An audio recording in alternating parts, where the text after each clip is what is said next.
Good morning, team members, and welcome back to the rest of your life. It's already September, so how are your New Year's resolutions going?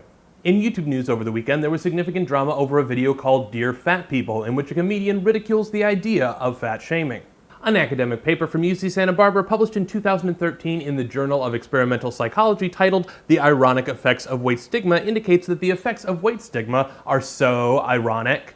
A cohort of 93 female students participated in a study which began with a survey asking the women to self-rate their weight. Rate their weight.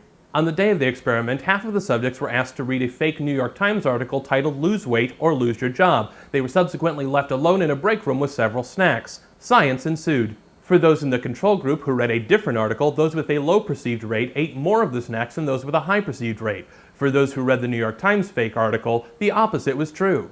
To summarize, self-reported fat people ended up eating less, but scare them with ostracizing media and they turned to comfort food. But that would mean that fat shaming might not be very effective.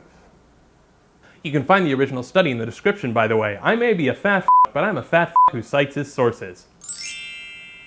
But more importantly, what are we supposed to do? Clearly this message of anti-fat shaming cannot stand. We must loudly and aggressively shame the shamers. But before we do that, we should probably take a look at the tome of Rest of Your Life Corporate Wisdom and Knowledge. Or Trillquick, for short. Cayman Islands, hidden tax credits. Ah, yes, here. Rule 122. Don't get into stupid arguments. Those who insist on having the last word are much more interested in hearing themselves talk. A weird thing about human beings is that often when they make something and it gets a negative response, they'll try and double down on it. Sometimes it's because they're an asshole. But most of the time it's because making things and putting things out there makes you feel vulnerable, even if you've done it many, many times before. And our default response when that gets threatened is to be defensive. Sometimes the sunken cost fallacy can come into play. We spend so much time and effort being defensive that we feel we'll look even more ridiculous if we back down. Personally, I'm not really concerned about fat shaming. I've built up a shell! What I am concerned about is people hurting, and that can come from shaming, but it can also come from systems of oppression or bad environmental conditions.